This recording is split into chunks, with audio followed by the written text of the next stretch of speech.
Shall I start, Mr. Chair?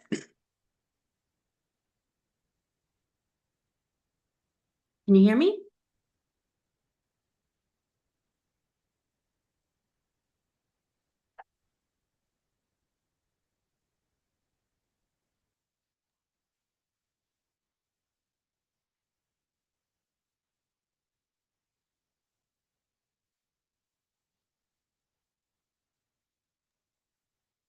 Can you hear me now?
I assume this isn't working. Yeah, I can't hear you all. But Lynn said that she can hear me. Well, I guess I'll just talk. What would the chair like me to do?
I am happy to testify, and if there are questions that people want to send my way, I'm happy to receive those. I don't want to take the committee's time, and I'm not sure what the issue is on my end because I was just listening to you all on YouTube, so and my volume is up. Thank you, Lynn. So I'll just proceed, if that's okay, Mr. Chair. Well, good morning. Thank you for the invitation to testify today. My name is Jennifer Pullman. I'm the director of the Vermont Center for Crime Victim Services, and we are here in support of S-193. In particular, the edits that were offered yesterday in the walkthrough from the state's attorneys, DMH, DOC, and the AG's office. The original version does not mention victims at all, so we really appreciate the language that they included on page 9. I did put some documents on the committee page. The document basically is the Act 27 work group report, which I think most of you may remember commissioning back in 2023 when this issue was yet again on the table, as it has been for years. And there was a task force created to look into recommendation around forensic facility, competency restoration, and some of the other attendant issues. I was vice chair of that committee at the time, and a report was produced in 2024. In that report, and I'll point to it on 2 occasions, there is a recommendation for the establishment of a facility as well as recommendation for victims' rights. I'm not going to get too much into the weeds on this. Certainly this center has testified for years on this, that we are in need of a stronger forensic system of care, and really appreciative of the committee taking time to hear from survivors who have been impacted by the lack thereof. Whatever we establish, we need to include a competency restoration piece. We are one of 2 states that doesn't have one, and I know Kelly Carroll referenced the fact that one of the victim survivors who we've been working with over the years, her sister was killed in 2010. The person was found incompetent and essentially warehoused for 9 years with no efforts to restore that competency and with no services. And the only information they got was when they found out that he had passed away. So that is something that we need to change as a state for the benefit of all. Simply putting somebody in a locked facility for 9 years without efforts to restore competency is not a place that we want to continue to be in. I do want to say that because of all the testimony, all I've learned, and the work that we did on the task force, I really appreciate your taking the time to think about all the different considerations that are at play. And I appreciate the work that's ahead of you. I do want to indicate, though, in that report, as I mentioned, there was a recommendation by the majority to establish more a facility as well as a better system of care. And some of the people that were on that work group who voted in support of a facility were providers, Vermont Care Partners, Vermont Crisis Intervention Network.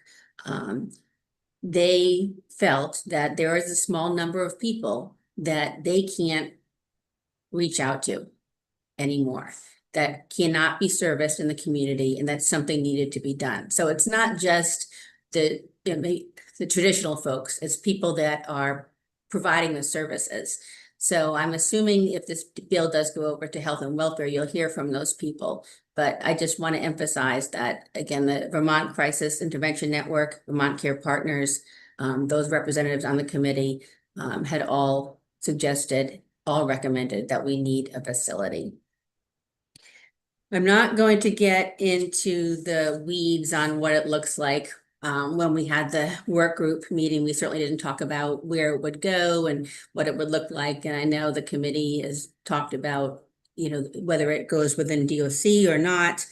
But that's something that you've already heard from subject matter experts, and my opinion is unnecessary at this point. I do just want to focus on how can we take at least some small steps to involve victims in a more meaningful way, given all the considerations you have in front of you.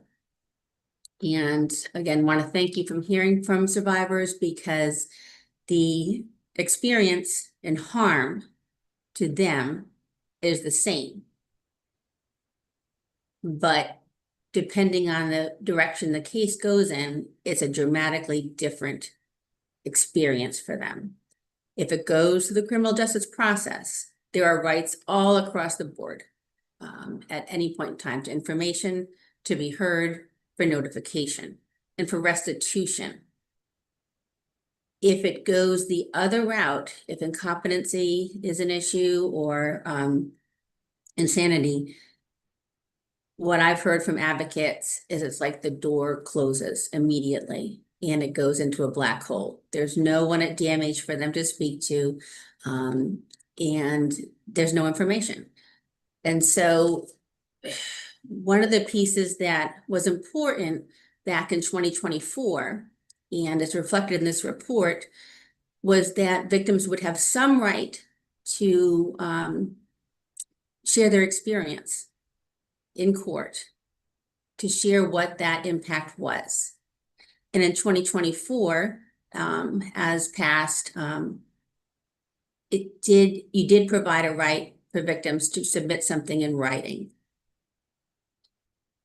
What passed out of the Senate and House Judiciary included the recommendation from the Act 27 work group, which was that a victim would have the right to use their own voice to deliver that statement.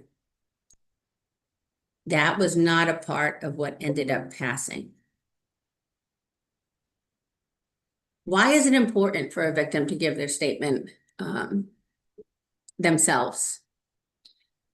One of the interesting findings that the National Crime Victims Legal Institute learned, based on a national survey, was that the most important piece for victims and survivors in terms of how they view the system, how they view their experience, was not the outcome, but it was whether they felt that they were heard.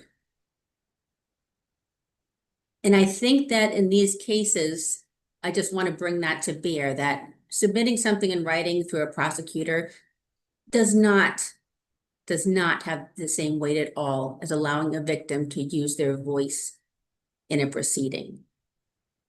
And understandably, the considerations are different in these proceedings because it is about it is about a clinical decision. And maybe it might not have make a difference, but maybe it might. But the most important thing is it makes a difference to that victim survivor. And if there's a small way that we can do that, I think it's worth doing.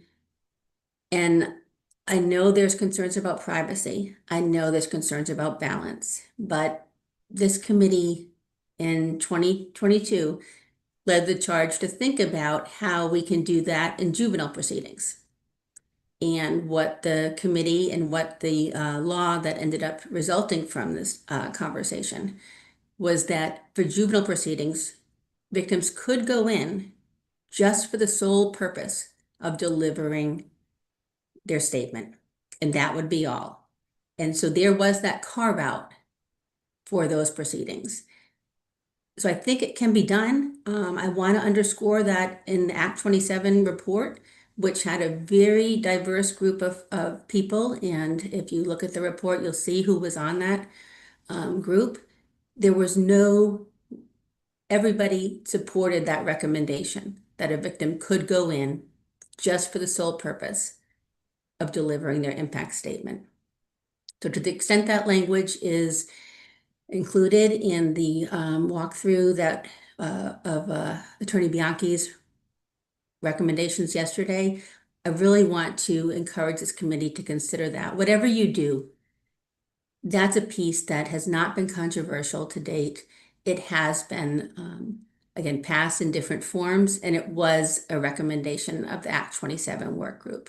So I'm hoping that, again, whatever you all come to in terms of a decision, that that is a piece that can be, in my opinion, restored because it was in earlier iterations of these proposals.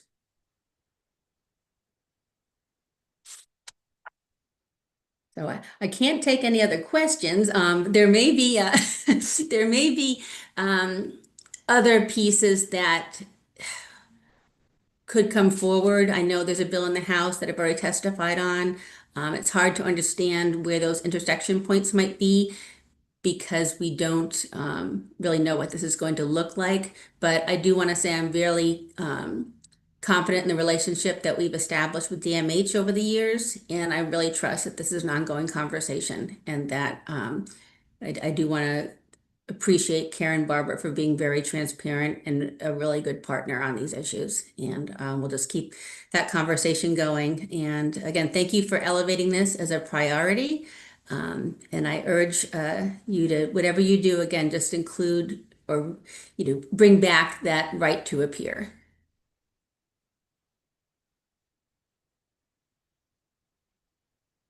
I wish I could read lips.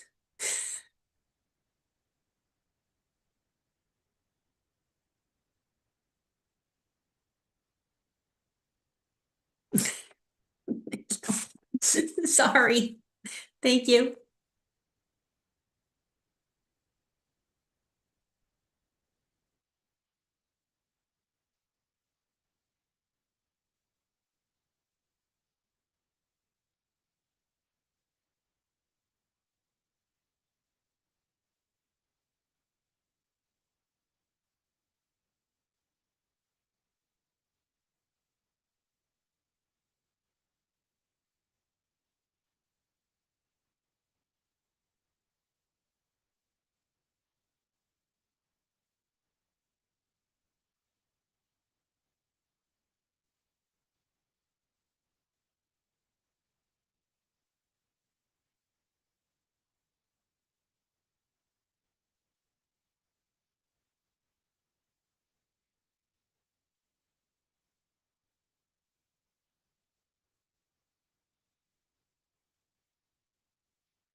gone from a year back to 6 months. Please let me finish mine, okay? Yeah, you Gone just, back the first to, part's not quite right, that's all. But you can correct me afterwards, sir. All right. So if, once they've been committed, and while they're in the forensic facility, if they've met all requirements, they prove that they're no longer competent, I'm assuming they'd file some type of petition to go back before the judge, the court, to show that, yes, they've completed all this stuff, and the state would be there.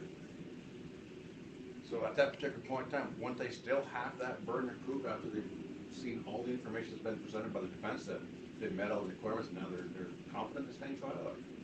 Well, I'm sure that the defense wouldn't be saying that they were competent to stand trial. The Department of Mental Health would come in and say, this person is now competent to stand trial, and then maybe the defense would have another expert take a look at the person, either agree or disagree, and then the court would make a determination again about whether they're competent to stand trial. The Department of Mental Health might be of the opinion that that was the case. And just to be clear, the state doesn't have to prove that they're competent. The defense has to prove, this is what I was trying to, the defense has to prove that they're incompetent before you get to that point. So once they're in the custody of the Commissioner of the Department of Mental Health, they will then be evaluating that person and say, well, now this person has been restored to competence. And people who have have mental illness, and one of the cases that is most poignant on it is the Burlington case, the Buran case. There's a guy who suffers from severe mental illness, but he goes in and out of competence. Sometimes he's fluidly psychotic and has no idea what's going on. Sometimes he's more stabilized and he goes in and out. So there are times when he is, times when he isn't. It can change during a trial. It could change at any time. So these are like medical determinations. But that argument is had between the Department of Mental Health, who might say they're competent, and at that point, and legal aid represents them at that time. If the Department of Mental Health says they're competent, then we go back to court. Defense will have the person evaluated because defense lawyers aren't involved during that other stage. And the court will determine, yes, okay, they're competent to stand trial, and then we go forward to the trial or whatever. So do you agree with that end of it, or just that the legal aid will say that, okay, they're now competent to stand trial? Legal aid would probably not. Or DMH? DMH would. Okay. It's the state saying, now this person can be subject to the jurisdiction of the criminal court. Or it would be the state, meaning mental health, or the state's attorney, saying that this person, even if it's competent, should still be held. It's just that's their responsibility because they are the ones seeking to hold the person or to try the person. Thank you. Yeah. So if there were the procedure to be changed in such a way that, say, every 6 months, it is the burden on the state to come in and say, once again, yes, this person is still poses a substantial risk of injury and needs to continue being held. Does that satisfy the concerns that you're raising? Yes.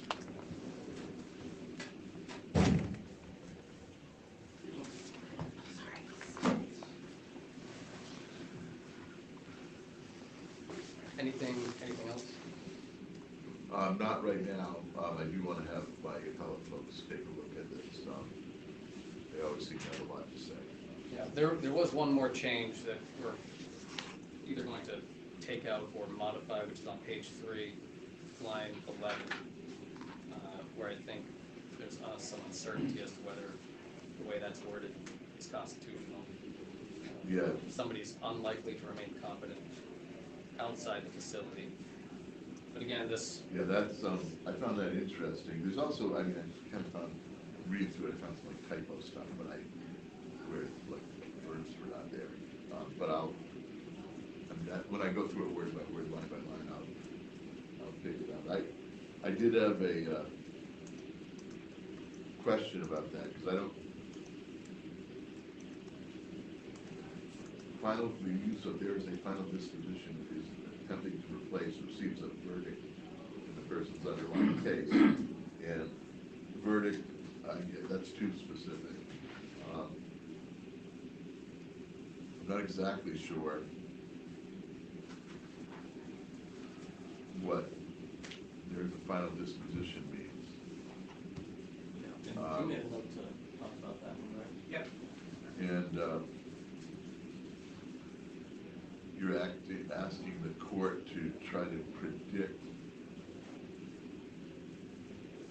I mean, they can come to a medical determination with some folks that they even do, they do it now, that the person will not, usually, is it, again, similar language, but that they're not likely to or will not return to competency. Oftentimes that's with like traumatic brain injury cases, or,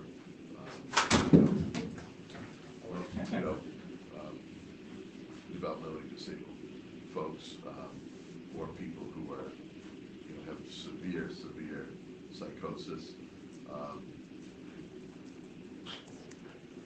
So, that's something that's done now. What you have to be careful of is tying that finding to the criminal disposition of the case. It really is a medical determination. What happens in the criminal case isn't really related to what we do with the mental health case. That line is there. Criminal case, we just kind of float out there. But once we're in mental health case land, what happens on that other side is not, whether it's dismissed without prejudice or, which I'm assuming that might be a final disposition. Would that be a final disposition? Or does it have to be dismissed with prejudice? Because without prejudice, it's not really final, it's just potentially hanging out there. You've got that issue highlighted to discuss. That's something I would want to talk to appellate about. I don't know what that means. We talk about it in criminal cases, final adjudication of guilt upon sentencing, that kind of thing. That's a real final disposition. Before that, there really is no final disposition unless it's dismissed with prejudice. So this might be an area where the terms of art might be more important than our general kind of understanding of, oh, well, that's over, which I think is, I know what you're getting at, but there might be a better way to write it. I think the fellow folks might be able to help a little bit better with that.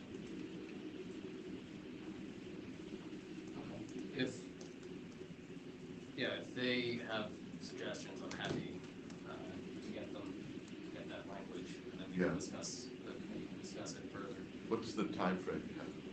Well, crossover is at the end of the week after town meeting. So Yeah, we I can. don't want to say we've got time, but we're. I mean, I can easily get you something next week. That's not a problem at all. Okay. No, that would be helpful, and I think we're getting close to the end of this bill. And the other piece, you had mentioned Vermont Legal Aid is typically the one that handles the mental health piece of this. Yeah, they do. And so it would be correct to say that you don't want, that the Defender General wouldn't be handling these cases? We would not be handling that part of these cases. The interesting thing is, though, and this is what I found the difference all around the state when and it was probably in relation to the House bill that I was polling the folks, like, what do you guys do in your particular counties once there's a finding of incompetence or you agree that there's insanity because it doesn't really happen to the jury? And some are like, legal aid takes over and we don't have anything to do with it anymore. Others are like, well, we just handle it all, and legal aid's along for the ride until they end up being, until we get the order of hospitalization or non-hospitalization. And others say, we act as co-counsel. So it's all over the place. And part of it just is how does that region, that county, happened to how it evolved after the law changed a few years ago, that legal aid would take over the hearings regarding the orders of hospitalization or non-hospitalization. Some are annoyed that, like, legal aid's supposed to be in, why am I still here? Others are like, I want to be there, and we drive the truck. And then there are others who are really acting jointly. And so it's, I'll tell you, it's a bit of confusion for me. But by and large, nobody wants the law changed that says that legal aid comes in once they're finding insanity or competence. Can you say that last sentence one more time? Yeah, nobody is of the opinion anymore that they would like to have legal aid not take, they want legal aid to continue to take over the case, at least under statute, after finding incompetence or insanity. And, I mean, we'll. I know Jack McCullough was concerned about that, and he left me a message. I haven't been able to get back to him yet, but changing it back is not what they wanted. And every county has a different opinion as to what happens in reality on the street, so. Well, thank you. Yeah, thank you. And thanks for sticking around and being here on short notice for this. Yeah, no problem. Do we have Erica in the Zoom? She's in the meeting. Okay. Could you let her in, please?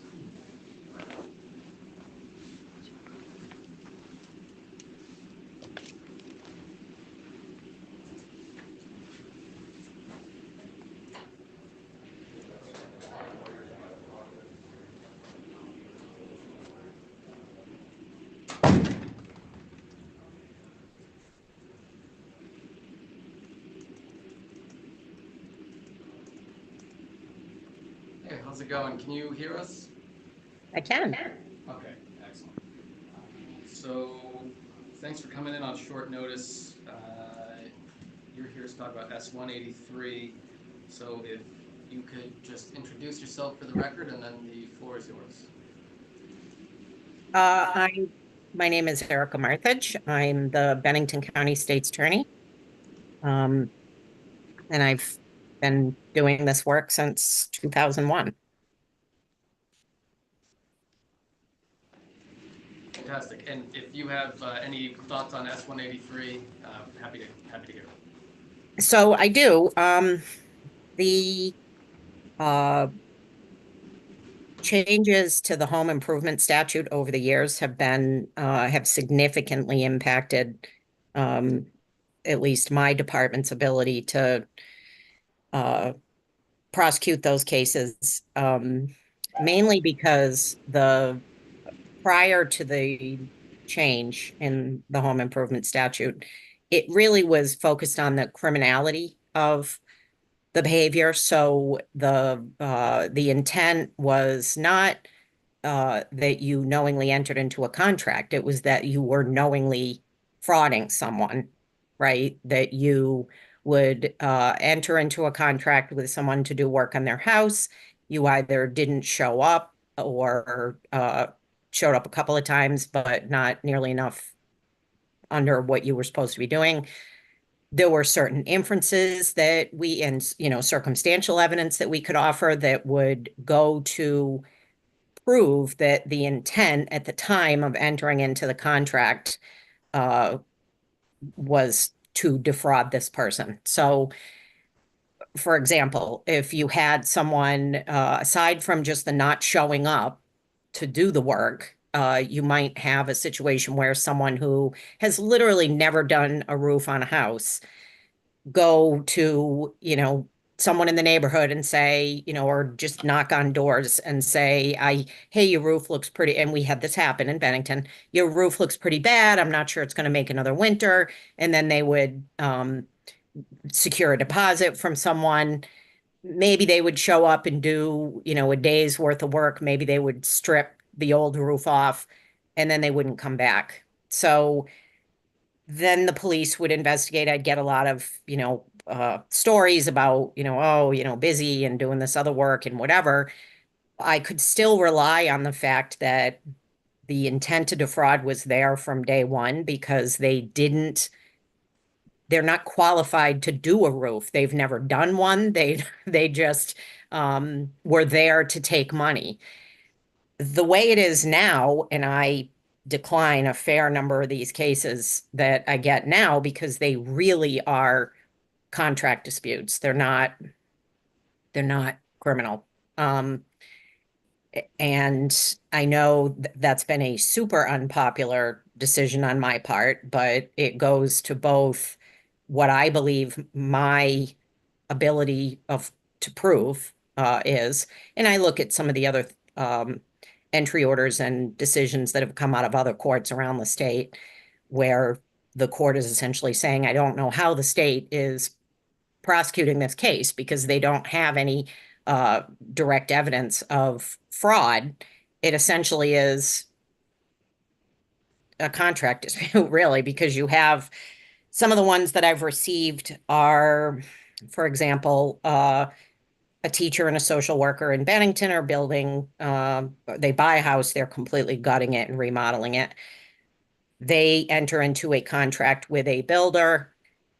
Multiple changes to that contract happen over a period of 9 months to a year. I have hundreds of pages of text messages, emails, screenshots, taking pictures of each other. They're essentially both unhappy with how things are going. I have the builder saying, they're changing things every day. They're telling me they want the window moved. They're, whatever. They want a different color door. And I've already ordered this. And then I have the homeowners saying, yeah, part of the contract was an agreement that as things developed and changed, we would be allowed to make changes. I declined to prosecute that whole case because although it technically could probably be fit under the statute, me proving that in front of a jury that there was an intent to defraud is virtually impossible. I think mostly that goes back to the fact that we just don't have regulation in this state on builders. And I think that there are multiple levels of builders that are supposed to, you have the general contractor, there are virtually zero, there are zero regulations on general contractors. And those are obviously the people that are then going and making agreements and contracts with the actual laborers and the subcontractors and supply folks. And as it trickles down, it just really falls apart when you have a general contractor who maybe is just calling himself a general contractor. I was telling Tim when we talked about this, there are two or three, they look like the election signs that you put up, that there are two or three folks working in my neighborhood that are, convicted felons on conditions of release that are calling themselves general contractors. And they're taking money from my neighbors. And, I can't imagine that that's all going to turn out well for everyone, but it's frustrating to me because it's not something that my office does not have the bandwidth to prosecute civil case. Essentially, what is a civil case? Senator Mahowski, you have a question? I do. Thank you, Erica, for being here. I have a couple questions. So Sure. I know 283, 183, 283, 183. The bill we're talking about. Yeah. Proposes to shift that to that sort of criminal charge. Does that change anything for you in sort of navigating this? Yeah, I don't think 183 shifts back to the criminal. It just adds an intent. Okay. But it adds intent as to entering into a contract. Okay, and so then my next question, and this is the question that we've sort of been grappling with is, does it make more sense to shift those cases to the AG's office in It your? definitely does. Okay. It did back when we changed it. So and I actually have sent letters to folks that write to me very unhappy that my office is not prosecuting a particular case. And we do prosecute some of them. So the ones that, what I do is I get all the cases as they come in, and I'll get at least one a week of this type of case. You know, and I'm in an office where we're all carrying 4 or 5, one of my attorneys has 600 cases with his name on it. And, these cases are competing with violent felonies, with domestic violence, with drug trafficking. So these are not at the top of the heap. But when I get all of the cases, they come in typically as a case review. I look at it, and if I see things like other criminal things that I could charge under a different umbrella. So, I've had a number of cases where folks put their general contractor on their home improvement line of credit. So the general contractor can then pay for supplies or whatever.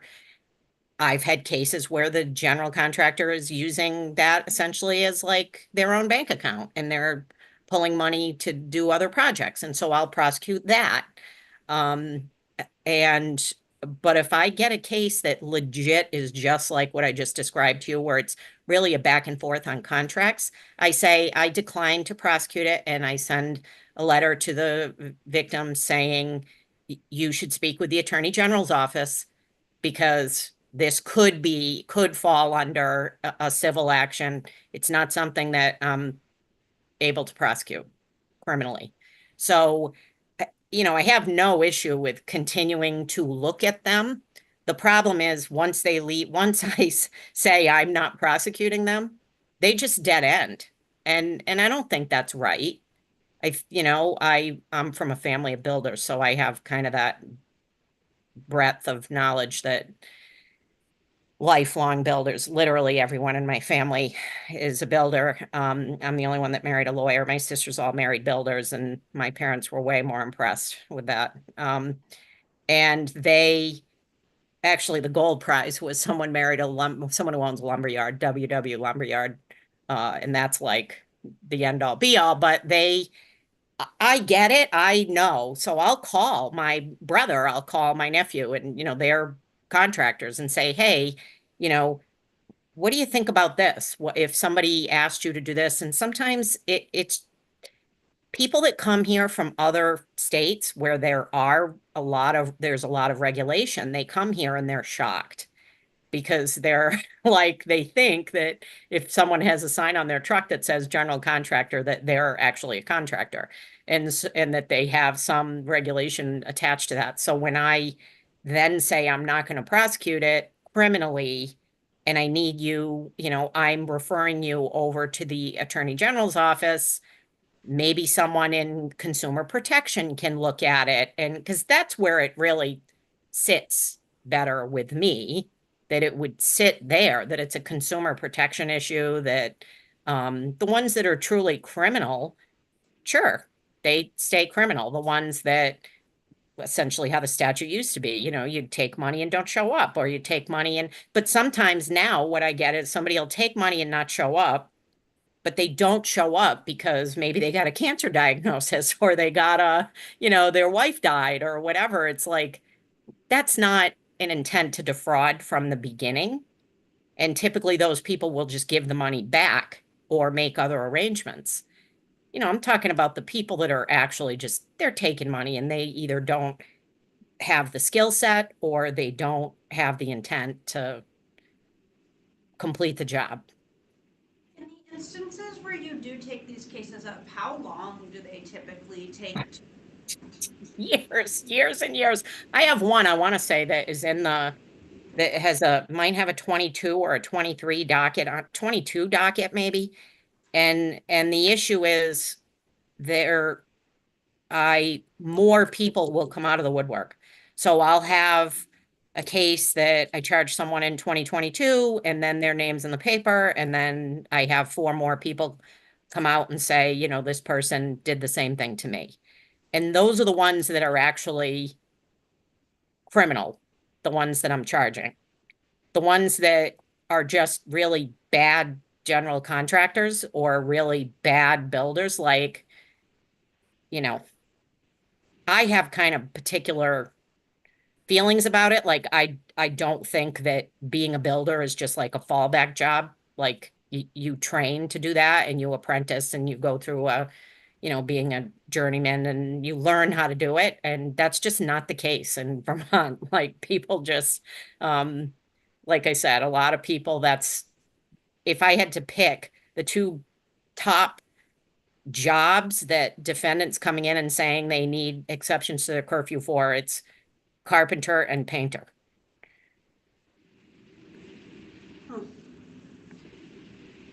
This sounds like a complicated mess. It is. It's a huge mess. And look, I'm a real Vermonter. I'm okay with like I don't want to regulate everything and everything, but just I struggle with the ones where like I said, I'm calling my family and saying, like, I don't know, this just seems to me like, you have people building a house and they're changing things in the contract every 3 minutes. And the builder is saying, like, look, I'm doing the best I can, but you already ordered, I already ordered this like custom ordered door. And now I literally get those. And I think this is not a crime. Like somebody ordered a custom door and then the people don't like it and now they're trying to stick the builder with it and I'm like that's a contract thing. That's not something that should be clogging up our um criminal justice system. Plus, we always end up with a lot of attorneys involved that are not necessarily normally involved. You have homeowners that will get their own attorney and then, the defendant will hire an attorney. And because if it's someone who's reputable, they're actually concerned about uh, their reputation. And so it takes a really long time to get through these cases. And I need experts. And I definitely don't, if I have to pick between hiring an expert in a homicide, mental health case and home improvement fraud, I'm definitely saving my money for the homicide. Well, that makes a lot of sense. So, I mean, I guess what I'm taking away is there isn't a simple solution that we're gonna probably do this year because we need regulation, and I'm sure you are aware of how. Well, I mean, my simple solution is, yeah, give these to the Attorney General's office. Well, then that was gonna be my next question, if you thought doing that would at least help. Oh, 100%. I mean, right now, I don't even have anybody I can tell my constituents to call. Like I say, oh, well, there's this registry that, did you check that? I mean, it's like that nobody's checking the registry. So, if there were, and I have no issue, like I said, of continuing to be someone that's reviewing it and then just saying, this doesn't, this doesn't fall within our purview. We're not going to be able to do anything with this. I do think that some of the decisions that have come out of the courts too are pretty interesting and open up that can of worms too about like what the bigger issues may be. But in the short term, I think absolutely just having the Attorney General, I don't understand why this isn't under consumer protection. So, hi Erica, in interest of time here, we've got about 6 minutes. I do have one quick question. Sure. Out of the 14 states' attorneys, are you all, I'm not asking you to speak for all the rest of them, are you all pretty much in unison on this decision here as to no one disagrees with this? Yes. Another state attorney said, no, this is what I'm going to do, or No. we're on the same page? No. I don't know if I think you were there when I think there's only been one other time in, my 20 years that I was able to tell Senator Sears that we all agree. We definitely, the state's attorneys from day one were like, these are contract cases. Why are we handling these?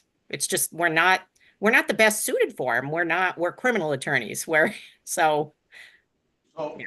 if this 183 was to pass, which, I mean, I don't know, I don't know if you want to speak for all the rest of them, but you all pretty much in unison on this decision here as to you would still have the option of saying this is not a criminal case, this is a civil case, and you would refer that to, as you stated earlier, to the AG's office? Yep.